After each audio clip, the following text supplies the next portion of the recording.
Whitehall 1212.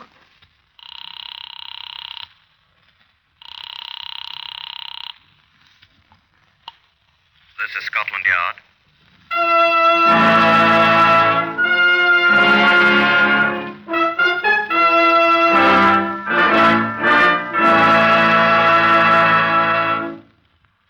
For the first time in its history, Scotland Yard opens its official files to bring you the true stories of some of its most baffling cases. These are the true stories. The plain, unvarnished facts, just as they occurred, reenacted for you by an all-British cast. Only the names have, for obvious reasons, been changed. The stories are presented with the full cooperation of Scotland Yard. Research for Whitehall 1212 comes from Percy Hoskins, chief crime reporter of the London Daily Express. The stories for radio are written and directed by Wyllis Cooper. This is Chief Inspector John Davison, who is in charge of Scotland Yard's famous Black Museum. Good afternoon. Can you imagine mistaking this exhibit here for a revolver or a pistol, or in fact for a gun of any kind? Here, have a look at it. Sorry, I dropped it. If it had landed on my great toe where that cab horse trod on it in December 1907, well, thank goodness it didn't. No, I shouldn't think that anyone in his right mind could possibly mistake this for anything but what it obviously is, a hammer. Yet a large number of persons, some of them policemen, were at one time quite certain that it was a gun. Now, I hung it up here on the wall in the year 1929, the same year that Pierrepoint, the hangman, did as much for the man who used it. Now, this is Chief Inspector Reginald Portner, who will tell you how it happened. Reginald? The morning of 11th January, 1929, I was handed a telegram which had been sent the night before from Southampton. The case of murder has occurred here. A man has been found shot in a room, the door of which was padlocked. The body was found today. It has probably been in the room some 8 or 9 weeks. Will you please send a man down to investigate the matter? McCormick, Chief Constable of Southampton. One thing was obvious to me at once. That Mr. McCormick had had very little instruction in the art of eliminating unnecessary words in his telegrams. A good CID detective sergeant could have told the story in 20 fewer words, although I agree not so elegantly. In Southampton, a smart young detective sergeant, smelling of pear soap and a good grade of hair oil, escorted me to the scene of the discovery. The place here was formerly a garage, sir, as I'm sure you can see. Yes, I can see, Sergeant. Yes, sir. Is this the one that was padlocked? Yes, sir. Oh, as a matter of fact, both this door and the one in the rear were padlocked. The rear one is still intact. This is the one that was broken. The main entrance? Quite, sir. The men who found him broke the lock? Yes, sir. Where are they? They should be inside, sir. I'll ask the constable at the door, sir. By all means, Sergeant. Yes, sir. I say, Constable, those two gentlemen are inside, Sergeant. I suppose you're looking for them, aren't you? The ones that found him? Inside, sir. Inside here, Chief Inspector. No, sir. This way, if you please. You needn't sound like a blasted shop walker, you know, Sergeant. Morning, sir. Morning, Constable. They'll be inside, sir. I heard you. Yes, sir. Door's open, sir. Am I blind? Yes. After you, sir.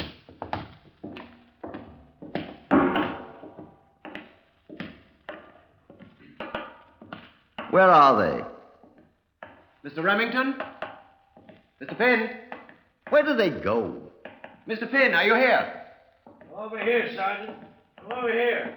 Over there, sir. What are they doing in heaven's name? I don't know, sir. Here, Sergeant. Where? I don't... Behind the oil drum, Sergeant. I see them. Good morning, gentlemen. Good morning, sir. Morning, sir. You got here, Sergeant. Gentlemen, this is Chief Inspector Portner of the Yard. Scotland Yard. Where'd you find him? Right down there, sir. He was crumpled up against them oil drums. Dead, sir. I can see the blood. That is blood, isn't it? I'm afraid so, sir. There's quite a lot of it, isn't there? Yes, sir, for one man, sir. Find the gun? No, sir, not yet. We're starting to look again this morning. You did find the body, though, didn't you? Oh, yes, sir. Rather, these gentlemen did. How'd you happen to find them? You the ones that broke the lock? How'd you get in here? I haven't been briefed in this thing yet. Don't even know the murdered man's name yet. Oh, his name... His name was Rafe Street, sir. He was our agent. Your agent? Our company's chief inspector. Lion Oil Limited. He sold oil and petrol, sir. All these drums are ours, Chief Inspector, you see. Mr. Street was not actually our employee, you see. Just an agent. You see, we hadn't heard from him for several months. Several months? October 28th, to be precise, Finn. I hope you don't mind being precise, gentlemen. This is a murder, you understand. Sergeant. Sir? Had this man been reported missing before his body was found?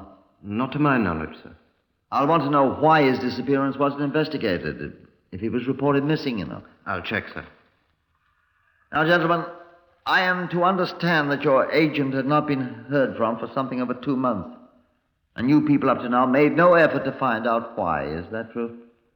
Well, sir... Oh, I can explain that, Chief Inspector. Do so, please. Well, in the first place, the late Mr. Street was a man of no known relatives, according to our records. That's right, sir. He had sleeping and living quarters in the back of this building. And I suspect there was nobody to notice his absence. Wouldn't you people notice it? Well, the company had written to him several times regarding his failure to send in his reports of November the 1st and December the 1st.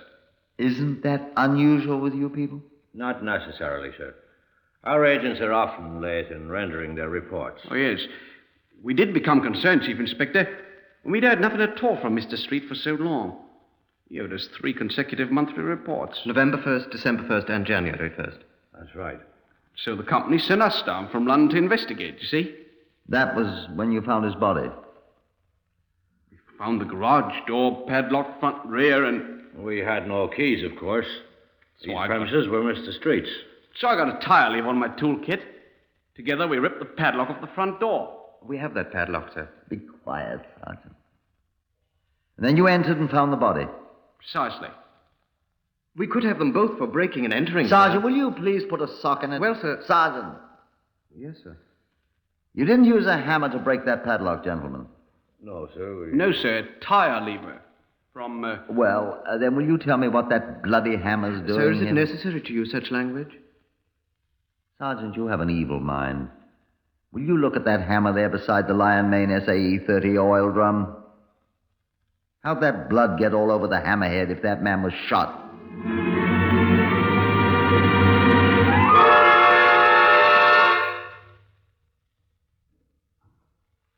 I left the fragrant sergeant to arrange for and supervise a draft of detectives from the Southampton police to organize and conduct an all-out search of the garage warehouse for the gun with which the victim had allegedly been killed, and proceeded in good order to the mortuary where the body lay. It was not in very good shape, but a careful examination on my part convinced me that the cause of death was not a bullet, but a series of wounds caused by repeated blows from a heavy object. Now, please don't at once begin to find fault with the Southampton police. The wounds resembled a great deal more than superficially those often caused by bullets. Gregory Aldous, the police surgeon, pointed this out to me. You see here in particular, Chief Inspector, a deep punctured wound, exactly like one made by a bullet. And here... Yes, I see. And here again. And the fractures themselves were so covered with dried blood, it would be the obvious thing for a layman to say at once, gunshot wound. I wouldn't have. You Scotland Yard chaps are geniuses, of course. Well, I will admit if I hadn't noticed that bloody hammer on the floor. Don't be so modest. I was about to say where you chaps had seen it a dozen times and paid no attention to it. I think I'd better just make sure there isn't any bullet in his head. Or evidence of one having been there. Well, I'm sure I'm not going to watch you do it, Doctor. That will be helpful, sir. Mind you're careful now. I shall want to try that hammer to see if it fits those marks on the skull. So shall I, sir. Must be an extraordinary hammer to produce marks like bullet holes. It is. The end of the hammerhead opposite the striking part, the peen it's called, Doctor, is quite thin and long and about the diameter of a 38 caliber bullet. The kind of hammer often used by motorcar mechanics as Mr. Remington of Lion Oil Limited was good enough to point out to me. How's he know? He was once a motor car mechanic himself, my dear doctor. And when are you going to arrest him, Chief Inspector?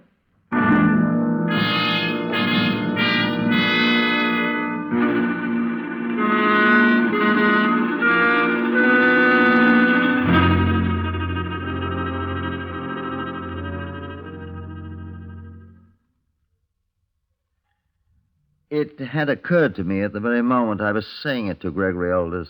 I went back to the garage to find him. He had gone back to London to report to his firm's officials, but Finn was still there, helping assiduously but ineffectually in the search for the alleged murder gun. I sat him down in a corner of the place, which rang to the voices and the noises they made as they overset racks of oil drums. Up with that end. Up with it. Thank you, cousin. Ouch. Come on, help me. Haven't found it yet, eh? Not yet.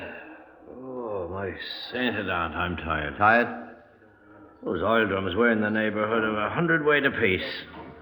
I've moved several million of them. Remington move a lot, too? Not really likely. He had to go to London. Yes, I know. Tough on you. Well, he's my boss.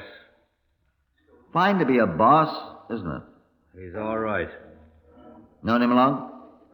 Met him in the Navy 20-odd years ago. I was his boss then. Oh? Wavy Navy. We were the crew of an MTB. I was skipper, full lieutenant. Remington was just a sub.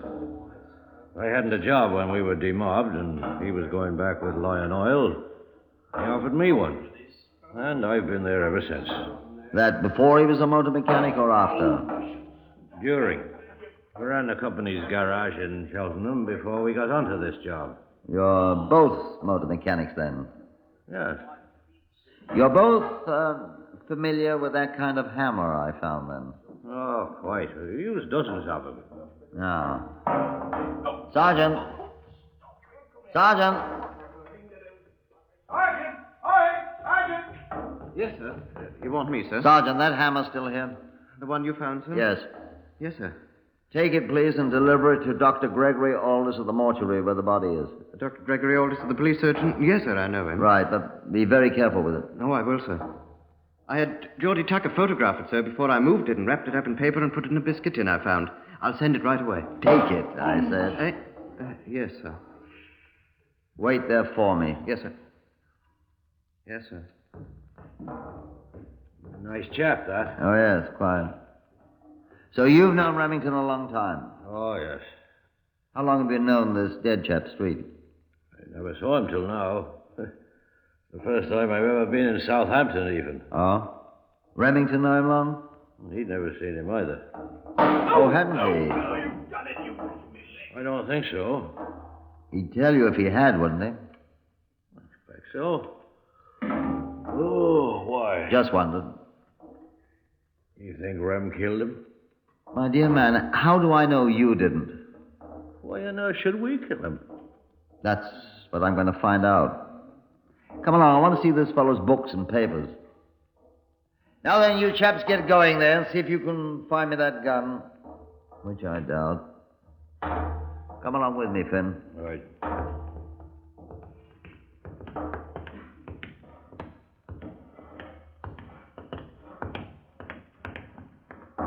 This his office, you suppose?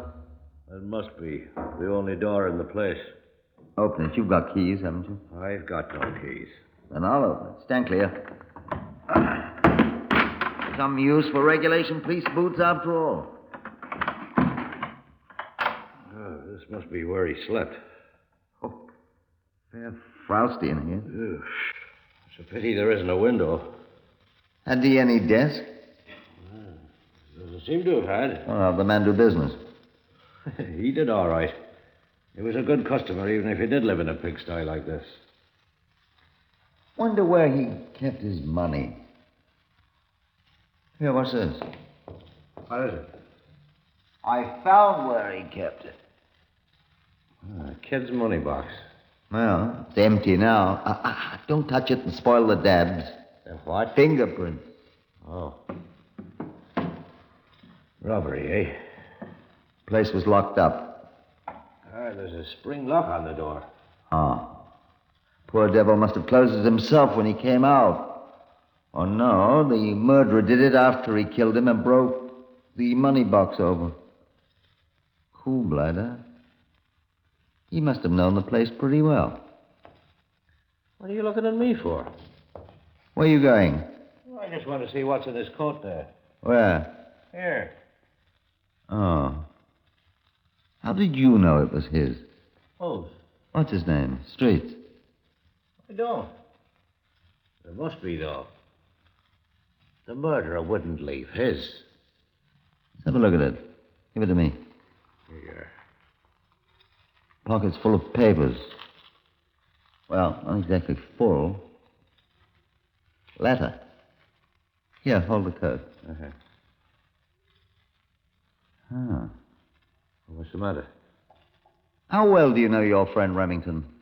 What? This letter, Mr. Finn, is attached to one of Street's invoices. This is the letter. It's on the stationery of Messrs. Clive and Buckley of this city. It says, "Dear sir, the amount, £14.11, mentioned in your attached invoice was paid to your salesman, Mr. Remington." What? Your salesman, Mr. Remington, in cash at the time the goods were delivered. You can't. Remington didn't know the man. We suggest that you consult your Mr. Remington regarding this amount, for which we hold his signed receipt. Yours, etc., Clive and Buckley, per Terence Buckley, Secretary Treasurer. I'm afraid I must ask you again to come with me. Where? Where are you? We are going to the nearest police station, sir, where I shall telephone London to bring me Mr. Remington. I'm going to consult you both. Come along, if you please.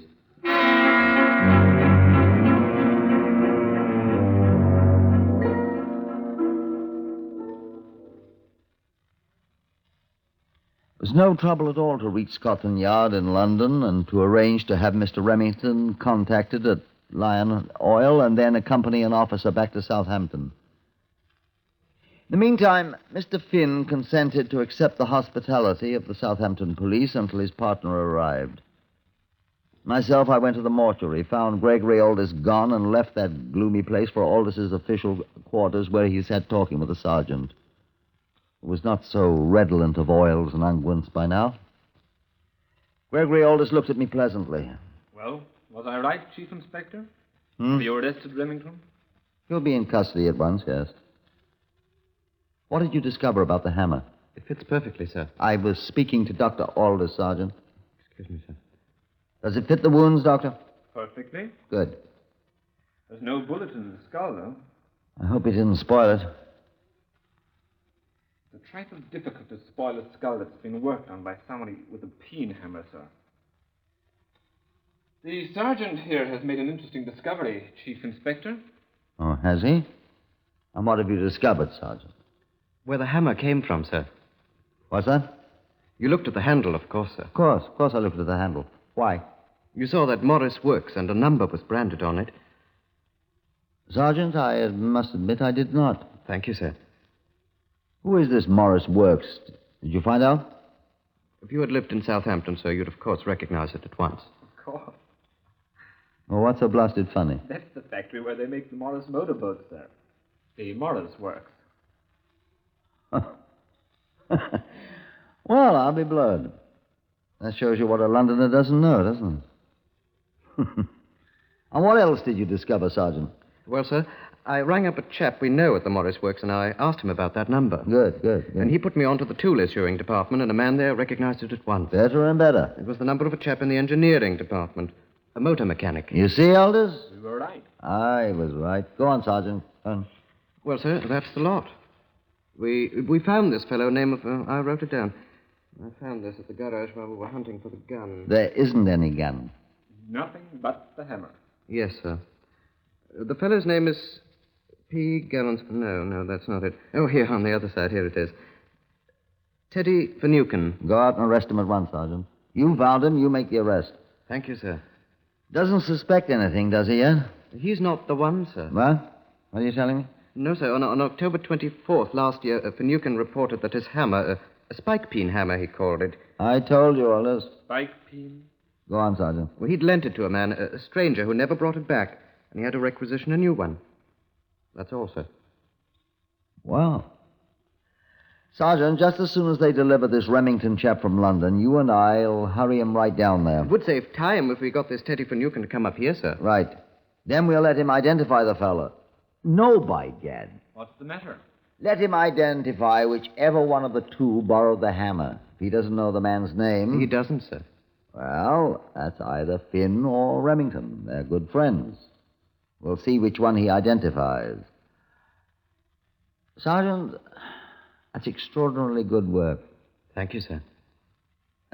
Tell me, what kind of hair oil is that you use? Oh, it's in excellent taste.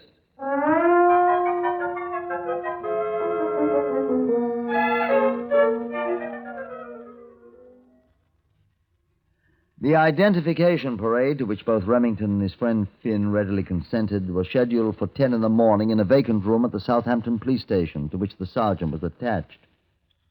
Mr. Teddy Van Newton was seated alongside my desk with me as the crowd came in and stood along one wall. I had secured 6 or 8 other persons to stand in with them to make it as fair as possible for the suspects. That, of course, is standard procedure. Will you gentlemen please take off your hats? Thank you. Not that there was any doubt by now. We're all ready, sir. If you please, then, Mr. Van Newton. Now, will you please tell us whether you recognize any of these gentlemen, sir? Good, the first one. No. Remington was third, Finn seventh in line. This gentleman, Mr. Van Newton? No. This one, sir? Yeah, I know you. Well, you ought to, Ted. Even after all these years. Corky Remington!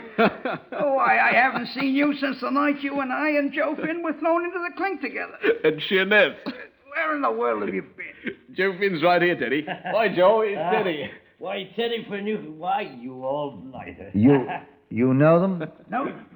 Why, they're the best pals I ever had in the Wavy Navy in the war, and I haven't seen them since. Say, Corky, what time is it? The pubs will be open any minute. I know you'll excuse us, won't you, Admiral? Why, Corky, what are you doing here? I'm the blinking suspect, mate.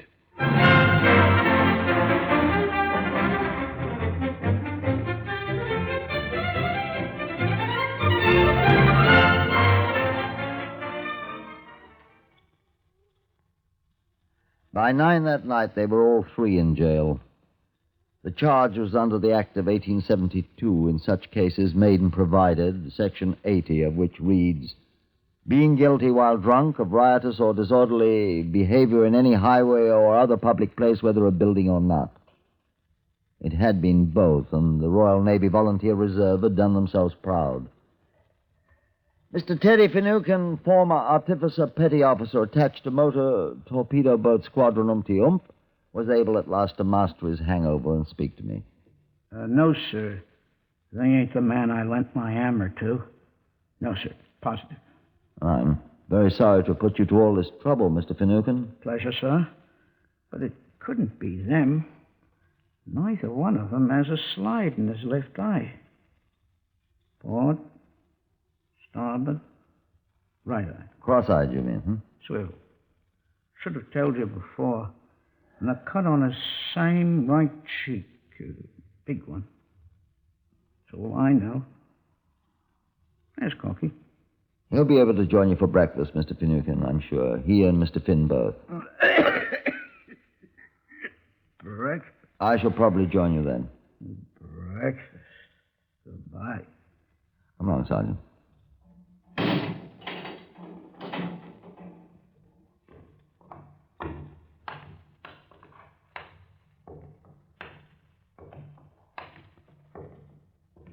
Well? I'm as disappointed as you are, sir. You're not old enough to be, son. Yes, sir. Well, we'll find him someday. Not much use keeping this any longer. What is it? The card I wrote Teddy Van Newton's name down on, sir. Picked it up at that garage where the dead man was, stuck in the edge of an oil drum. Anything else on it? Just a name, sir. Oh, well. Name? Gollinson, P. Gollinson. Never heard of him. Why should that card with a name on it be there, though? Gollinson. I don't know, sir. Huh. Did you ever play a hunch, Sergeant? I do all the time, sir. Do they work? Quite often, sir. Come with me. I'm going to play mine.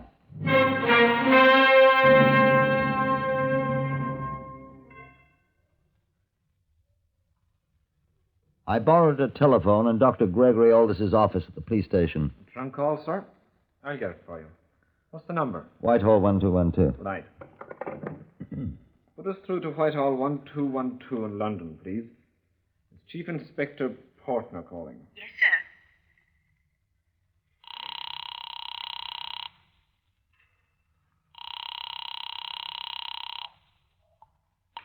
Yes, Chief Inspector. Put me through to the CRO. Criminal Records Office, yes, sir. Criminal Records Office. Look here, this is Chief Inspector Portner. Yes, sir. Here we go, Sergeant. You have anything on a man named... Wait a second, let me see the card, Sergeant. Gollinson. Gollinson. Gollanson. P. Gollinson. I'll see, sir. The eye, sir. What did you say, son? Oh, yes. He has a slide in his right eye. What, sir? A slide, a cast. Yes, sir. And a large scar on his right cheek. Can you check him at once, please? I'll try, sir. Will you wait, please? I'll wait. He's looking, Sergeant. Oh. Are you there, Chief Inspector? I'm here. We have him, sir. Sergeant, we got him. Good. Where is he? Collinson. Peter Herman. You want his record, sir? I want his whereabouts. He's got a bad record, sir. Good. Give me his address. He'll be quite easy to find, sir. He has 8 more months to serve at Wandsworth Prison of the term he was sent on for last November.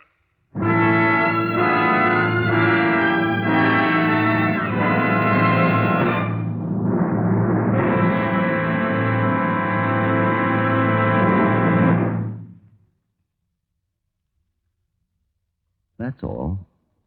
That's nearly all, anyway. There he was in Wandsworth, calmly sewing mail sacks. He knew what he was doing when he pled guilty to breaking and entering 2 days after he murdered poor Street. Rather, he thought he did. He had worked for Street for a short time and had been stealing from him consistently, using the name Remington, which he had seen in some of Street's correspondence. We took him to Southampton. This time, Finucane identified him at once as the borrower of the hammer with which Street was killed. Street, Gollinson said quite calmly, had accused him of stealing, and he had hit the poor man several times with a borrowed tool. So he stayed in Southampton for the assizes, and when they found him guilty there, Sir Charles Wilson sentenced him to go back to prison, this time at Winchester, where they hanged him.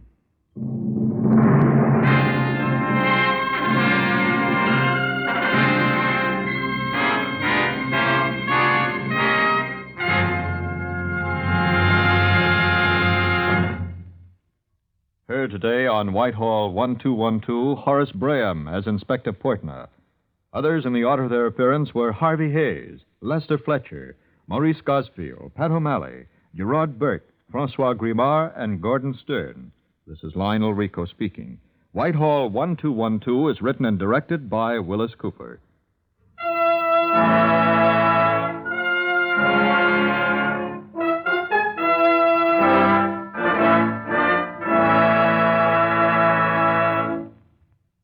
When you're driving your car, remember that speed has its price. Death or injuries that can cripple you for life with endless bills to pay and endless years of suffering. Just because you may speed at times and get away with it, don't be lulled into a false sense of security. The price tag on speed violations last year was 15,000 killed and 500,000 injured.